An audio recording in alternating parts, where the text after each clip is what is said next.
Hello, everybody, and welcome to Raheen's Odyssey. As you know, we have started a series of interview, and today we have Chanie Messenger. And let's welcome her. Please introduce yourself. And thank you so much for coming. Hi, thank you. Thank you so much, Raheen, for having me. I'm incredibly grateful and honored, and just having a conversation with you prior to starting. You're beyond your years and just an incredible human. So honored and so thankful with everything and what you're doing. It's just really, really beautiful. So a little bit about me. My name's Chanie Messenger. I am an occupational therapist. I live and I work in New York. I primarily work with 0 to 12-year-olds, teaching them the importance of fine motor, gross motor, sensory, and a lot of learning how to be grounded in the present moment, depending on their age and depending on their ability. The intention of the sessions is really to help promote, increase daily skills and daily activity. However, anytime I'm doing activities or doing different treatments, the idea is really empowered and to help instill confidence in these little children, because then as they get older, they're going to have this self-efficacy and this self-belief that I can do and I can achieve. So that's a little bit about what I do with occupational therapy. I also work as an adjunct professor at university in New York as well. I teach in the fall semester graduate level occupational therapy courses. Initially, when I first started to teach the course, the students were really upbeat, really excited, really engaged. And over the weekend, I went to a meditation retreat and I came back very calm, very zen, very present. And the students that I saw a few days prior were completely different students when I came back. They were really stressed, really nervous, really having a lot of anxiety. And I'm like, oh my goodness, these students are just starting out in their field and learning about education. And they kind of, in order to learn, it's very important to be present and to be attentive. And they weren't, and they were getting very stressed out about their grades and about their studies and about life and work balance. And I was like, oh my goodness, what can I do? How can I help these students better be able to learn how to be present and be attentive and realize that grades are important, studies are important, learning is important. However, myself and my well-being is just as important. So I ended up going to the director of the program and telling her what I'm noting and saying, I have an idea. How about if we introduce mindfulness meditation to the class, maybe 5 or 10 minutes every class, different ideas, different suggestions to better be able to help the students. And then from there, for the past 2 years, I've had the opportunity for 5-10 minutes of my class, introducing a skill, sitting, doing a meditation with the students, and had a lot of positive results doing that. Because the foundation, if we think about it, when we're learning something, if we're learning a new skill, if we're so nervous and so upset and so scared, a lot of our energy is being wasted into things that are out of our control. So why not learn how to learn foundational skills so that our energies can be present and can be towards learning whatever it may be, whether it's occupational therapy, whether it's physics, whether you're in grade school and you're learning a new math skill, a new science skills, whatever it may be. The foundation of learning and to be able to learn is being present with yourself and learning how to be connected with yourself, because then ultimately everything else can naturally kind of transpire naturally. And if an individual is struggling, let's say with math or science, then there's opportunity to reach out to a tutor, to a helper, another classmate, to a teacher. However, some of the times individuals are reaching out because they're so stressed and so they're having so much anxiety. If they were attentive to themselves first, maybe they may not have to reach out to other people because they're in a state of mind and a mindset where they're able to think and they're able to understand and they're able to process better rather than being in this state of anxiety. So that's I think I'm kind of going on a rant, so I apologize. But another thing that I also do is life coaching. And as I mentioned, I teach meditation and I speak locally and internationally. I've been having the privilege and the honor to speak in Panama, in California, in Italy, and a lot of speaking engagements in New York.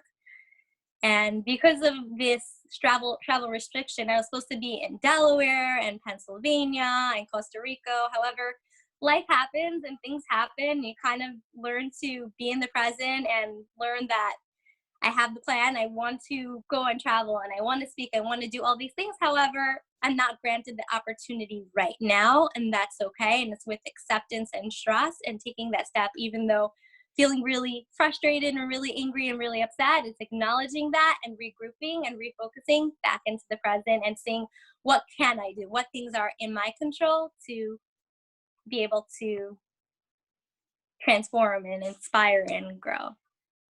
Ah, you do a lot of things. And Yes. so like let's go back to your childhood. Where were you Yeah. born? I was born in Brooklyn, New York. And you still live there? Yes. Okay, so how many siblings do you have? I have 2 older brothers. I am the youngest. The age gap between the eldest brother and I is 20 years. So we really pretty much did not grow up together at all. Then my next brother, we are about 14 years apart. So also there's a big, I think a lot of the time growing up, I would consider myself an only child because after the age of about 6 years old, I was the only one at home. Well, yeah, because your brothers were, way older than you. So you were first the only sister and then, the only child in the house because they were adults at that time. Mm-hmm. They are. I actually have a niece. Actually, my eldest nephew, we're about 2 years apart at this point. So my nephew and my nieces are relatively close to my age. Ah, okay, that's cool. Yeah, that kind of is cool. They do live in Canada though, so they don't live local. So growing up, I didn't really get to see them. I got to see them maybe once or twice a year. And back in those times, there was no like FaceTime and Skype, so we didn't really have that opportunity. So Yeah. So how did you get introduced to mindfulness and meditation? I was originally introduced to it, I think like high school time, like very late teenage years. I think it was like maybe 11th grade, and I've kind of like looked at it as like, this is not something for me. Like, I don't need this. This is something for like older people. And I was very young mindset. I think I was like 14 or 15 at the time. I graduated high school and I think I was like 16, just about 17. So I kind of was in this mindset of this immaturity of like, no, this is not for me. This is something that like I can't do. I don't need it. Like, this is just like not important, not relevant. And so like when did you actually started practicing it, doing it? When did you realize that this could be an important part of my career, my life? I would say, so my late teenage years, what really kind of like triggered me, my late teenage years, I was experiencing a lot of anxiety. And I'm like 18, 19, 20. I'm like thinking, how in the world, I'm so young. How am I going to live the rest of my life in this constant fear? Like there's something needs to be done. There's something that I need to do. So I've experienced and I've learned a little bit about cognitive behavioral therapy, didactic behavioral therapy, had a little bit of experience with hypnotherapy, as well as like tapping therapy, and these were great and really incredible. However, like the anxiety kept on coming back and it kept on coming back, and then meditation started to be reintroduced to me in my late teenage years, and I would try it inconsistently and it bringing up more anxiety, and I was like, okay, I can't really do this right now. And then I went into graduate school when I think I was like 19. I was in a master's program and anxiety started to come up then, but I didn't really have the time to cultivate meditation until once I graduated. I was about 22. I had my master's in occupational therapy, and then I was like, again, anxiety is coming up. What can I do? What can I do? And then I started cultivating consistent meditation practice about sitting, being on the breath, and I would see the difference. The days that I would meditate, I would be more calm and more collective. And the days that I didn't, I was just like chaotic and like all over the place, not able to think. Really, my thoughts were like haywire that I couldn't even like track what the thought was, what the feeling was, because it was going so fast. And I realized like meditation needs to be the way of my life, because otherwise I'm just so caught up within myself. And through meditation, I realized this whole nother world, this whole nother place beyond myself, beyond me. And it was just like this really powerful ability to be able to see that. I never was able to experience that before. And over the past like few months, I've actually learned how to almost transform it. I was telling you like prior to the interview, how to use anxiety as in excitement and as opportunity to learn and to grow, rather than, oh my goodness, I'm having anxiety and my thoughts racing and my body shaking and whatever it may be. So it's like, how can I use that as an opportunity? And it's kind of like using anxiety as a GPS. So if my heart is beating really fast, what was the thought? What was the feeling that triggered that before? And it's an opportunity to see, why am I feeling this way? Maybe I'm going to journal about it. Maybe I'm going to have a conversation about it. And then so that I can be more attentive with myself. And it's not really about getting rid of the anxiety. It's really about like embodying it over and over again, and learning and growing and learning and growing. Because it's really just like a typical, regular, everyday emotion, because we're all happy and sad and we all experience anxiety. That's just being human. So it's through learning, through that meditation and through sitting and through a lot of self-help books and a lot of readings and a lot of conversations that really helped. And it was through primarily meditation was that really that tip of the iceberg and that big impact. Yeah, so how was little Connie as a kid? Were you naughty or were you shy? What kind of a kid were you? So I was incredibly shy and incredibly timid. If anyone would like look at me a certain way, I would like get really upset or really sad. And I'd be like, the person made like a frown. I'd be like, oh my goodness, this person doesn't like me. This person doesn't want to spend time with me. And then I would just get very caught up in my own shadow. I would be very hesitant and very afraid to talk to adults. I don't think I really ever spoke to adults. I would only speak to other kids. I just felt like a lot of the adults growing up were kind of doing these things or doing things that I didn't necessarily agree with or feel with. So I just felt like it wasn't necessary for me to speak, because I also was and am very, very sensitive. I can pick up on other people's energy very easily. So growing up, I picked up on a lot of heavy emotions from all the people that were around me. Oh, okay.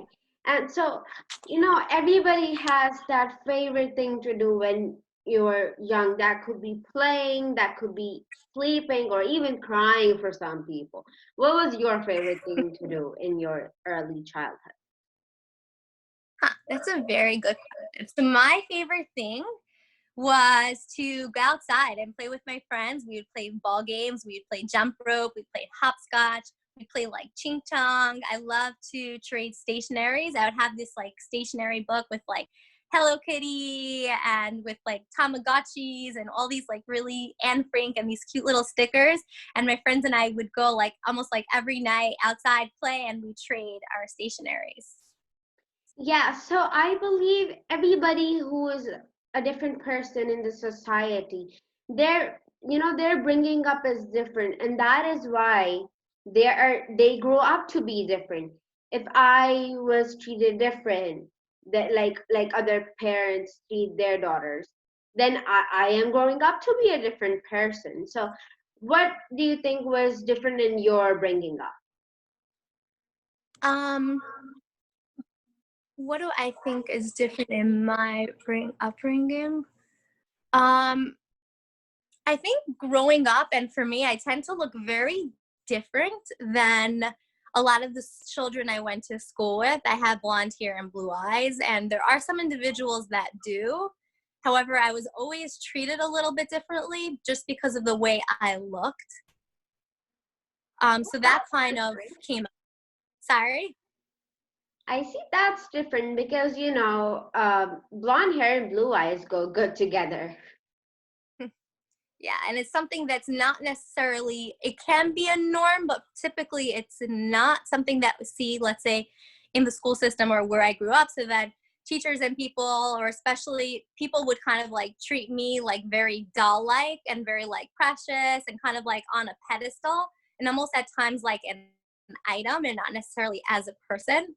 So the value of who I was sometimes focused in on the physical and not necessarily on the internal. So people weren't able to really see who I was beyond to how I looked. And plus I wasn't really talking and really speaking, so they really wasn't able to get that sense.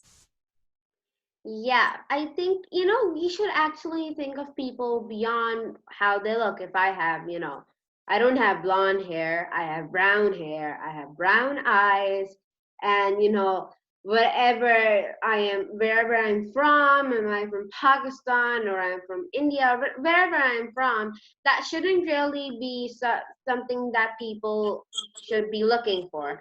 I'm really beyond my physical appearance.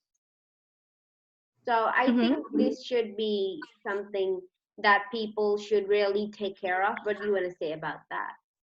Yes, I definitely agree. And you're like beyond your years. It's just incredibly beautiful to have a conversation with you. So yes, because we are beyond our physical. Yes, we both are female. Yes, we both live in different countries. And whether you live in Pakistan or India or the United States, whether you have blonde hair, light complexion, dark complexion, whether you're tall or short, big or small, whatever it may be, it's not really so important. It's very irrelevant, because what's important is about your essence. It's about the things that you can't necessarily see, that abstractness, the service of others, being kind, being compassionate. How are you a human to other people? Yes. And especially with the controvirus that's going on, I know that pretty much all over the world people are being affected. Now we're really having that opportunity to see, like, whether you're a celebrity, whether you're not having a lot of money, you are having a lot of money, whether you have a fancy car or a fancy house, it doesn't really matter. At this point, what matters is safety and being alive. We're all breathing the same air. We're all speaking the same language. Our language might be different physical languages. However, what we're striving and seeking is connection, and it's love, and it's kindness. And we're all interconnected beyond this physical, beyond how we're looking. And there's more that meets the eye. So much more that's meeting what beyond you can, like, anyone can ever imagine. Because ultimately what we are and who we are made up of bacteria, and we're all technically bacteria having conversations. Well, Really think. yeah, I mean, I haven't ever thought about us being bacteria talking to bacteria. That's kind of funny, but I really think about, the virus. It is very bad that a virus is the thing that's bringing us all together, working on it all together.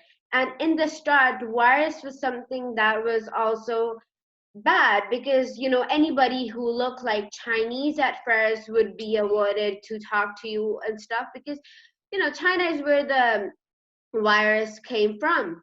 Like, it originated in the city of Wuhan. And then anybody then who started to look Italian would be targeted. And then now because it's all over the world, you can't target anybody from Mm-hmm. any race or any country or having whatever features. And it's Mm-hmm. it's a very shameful thing that it's a virus that's bringing us all together, working us all, that's making us work all together. and i think and I think of it as a message from God that work together, and I am still in charge. It's really, when it comes down to it, a lot of people are generalizing things, and they're saying, oh, it's starting from China, and it's like all Chinese are X, but then ultimately it's an individual, or it's not necessarily that one person. And like you said, it's happening all over the world, and we're all interconnected. And it's going back to, we can plan. Like for me, I was planning my travel, my speaking engagement, and it's like plan, but ultimately there's only so much you can control, and what can you control is yourself and your actions and your behaviors and how you speak and how you treat other people, and everything else is just releasing. And it's like you're mentioning, that the fact that we needed to come to this crisis is like, wow, looking at the world and this disconnection that's going on, it didn't need to come to this, but now it's like this wake up call. It's like, almost like we're being shaken, like wake up, wake up, wake up and see what's going on. How are you treating other people? How are you connecting with other people? How are you working with your kids? How are you working with your family? How are you in the school system? And it's like, the school system is a whole nother topic of conversation, but it's like, what's going on with the school system? What's going on with people? It's just really, really mind-boggling. But now it's opportunity collectively as society of how, like you mentioned, we can all work together, help each other out, have the conversation. If, let's say, there's an elderly that lives in your community, reaching out to the elderly, how can I help? Do you need anything from the grocery store? Do you need any items in your home? Do you need help with maybe some money? Do you want to have a conversation because maybe you're alone, and it's with the elderly, with people that are immunocompromised, with people that are just single parents? This is the opportunity, and this is the time where we all have that availability and that ability to see that, and this virus is showing us that. And then because of this virus, I don't think we would have actually have been connected. The transpire of events, how this conversation actually came into fruition, is just like really, really incredible. Yes, and I think meditation in a time like this is really important because people are stressed out, people have anxiety, and they're like, we're all gonna die, and we're gonna die because of coronavirus and everything. We're gonna die one day. Why be scared of that? But that's an entire different topic. But we shouldn't be scared of it. If we're scared of it, then we know, I'm just gonna have coronavirus, then what's the purpose of taking care of myself? You take care of yourself and you're not gonna have the coronavirus. And you kind meditation, I think, is very important. What do you want to say about that? You do the best that you can preventative measure with the coronavirus. There's a reason why, let's say in my area, it's almost completely locked down. There's a reason why they're saying don't go outside. It's for your safety. It's for yourself. Being respectful of the rules and what people are saying. It's not just coming out of a whip of a hat that you can't do X, Y, and Z. It's stemming from somewhere. It's stemming from something. So it's realizing that if I'm choosing to go outside, do I really need to go outside? If I'm choosing to go to the park, do I really need to do this right now? And the answer may be yes. So it's being protective, wearing a mask, wearing gloves, keeping that distance from other individuals, because most likely where I live, pretty much everyone most probably has been exposed. So now it's like being mindful that when I'm going out, it's very likely that I'm exposed. So I need to be mindful of other people, and I need to be safe of other people. And I think during this time, meditation can be very, very important, especially most people are in their homes and is learning to just be on the breath and on the breath every time I'm having panic or concern or anxiety, noticing it, acknowledging it. I mentioned before, journaling, having a conversation about it, and also just introspect and learning to be with you. Because a lot of the time we're do, go, go, go, and now there's not really many places to go. The schools are closed, the university are closed, the shopping malls, the theaters, the Broadway, pretty much everything is closed. So it's now can use this time to get to know yourself through sitting and through breathing and through cultivating even like a small practice, even if it's just a minute or two every day, and doing a minute or two for the next week or 2 weeks, and then gradually bringing it up to 3 minutes and 5 minutes, and then learning to know yourself.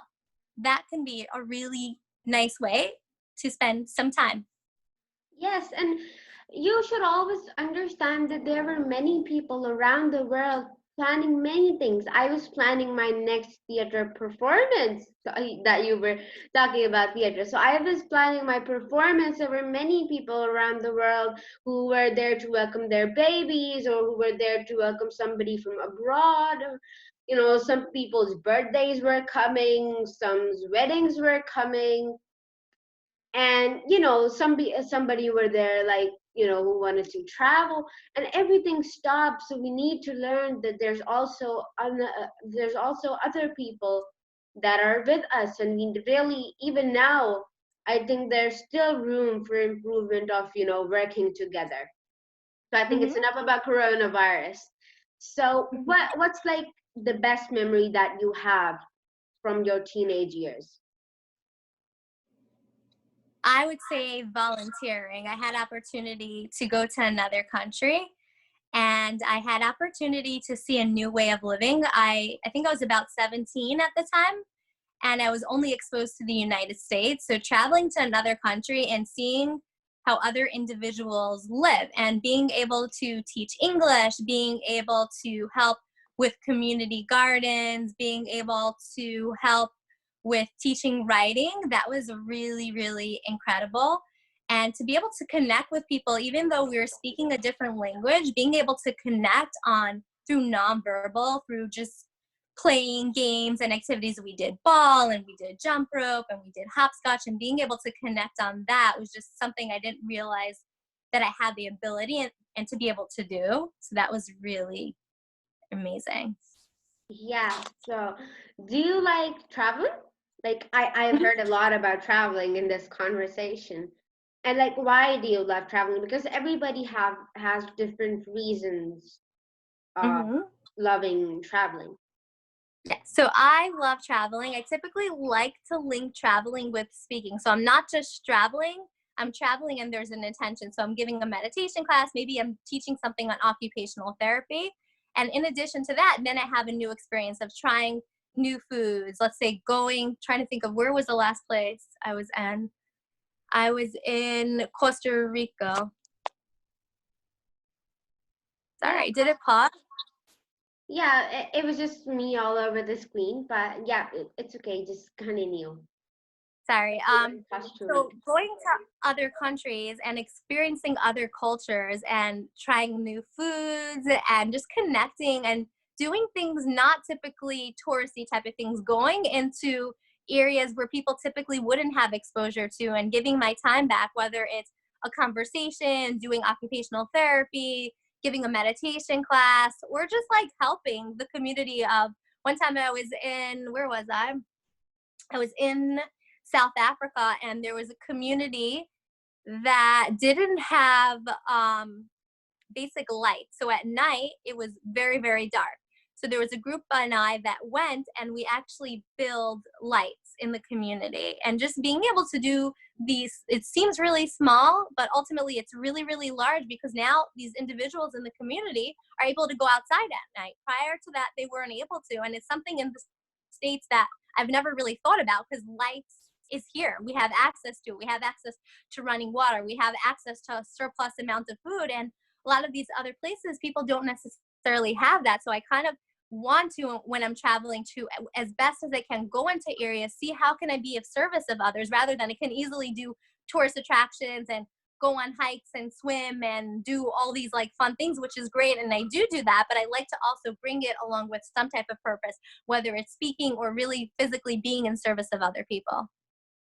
Yes, and I think it is really important. And why I love traveling is because, when I go to other countries, I see there's a few things that they have, we don't, but we have that they don't. So we really see, first, we see the time difference that, whenever you're back, you're not in your cycle, and, you're a night owl and you're not an early bird that, many people are.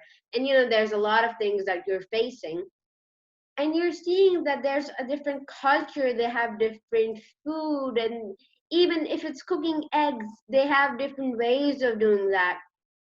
And you see how beautiful the other cultures are, and as you see, if somebody that, like, some country or some specific tribe, they're in any village or something, they don't have light or they don't have running water, then you see that, then it also gives you a chance to be grateful. And with saying this, our interview is coming to an end. So at last, I would like you to give a message to all the young people around the world. So, message to young people around the world: you're in school. Schooling is a moment in time. And for me, growing up, school was very, very tricky. Individuals told me that I should not go to college and that I will not be successful and that I cannot do it. And I could have easily said and agreed with what they were saying. However, I chose not to, and I chose to work really, really hard and take steps and steps on developing writing and math skills, and I did. And I did the best that I could with it. So individuals that are saying to you and telling you that you can't do something or you shouldn't be doing something, know for yourself, if your heart is saying this is something that I want to do, that you can do it and you will do it, And it may not be easy, but that's okay, because you have the ability to take the steps and you have the ability to be able to do anything that your heart desires. So do not let anyone tell you otherwise. And on a side, I didn't mention before, I'm currently in school for my doctorate. I have about a year and a half left, and I will be a doctor of occupational therapy. And so the people that said that you cannot do it, if I was able to do it, everyone has the ability to do it too. And don't let anyone tell you otherwise. Oh, that's such a good message, and that's such a good advice. So do consider, taking out some time and really, really thinking over what people are saying to you. Thank you so much, Chanie, to come and share your thoughts and tell the world who you are. Thank you so much. You're welcome. Thank you. It's been an honor and a pleasure, and have an incredible, awesome day. Thank you. Welcome. And to all the viewers, thank you so much for watching, and I hope that you learned something. And we will come again with another person to introduce to you. So bye-bye.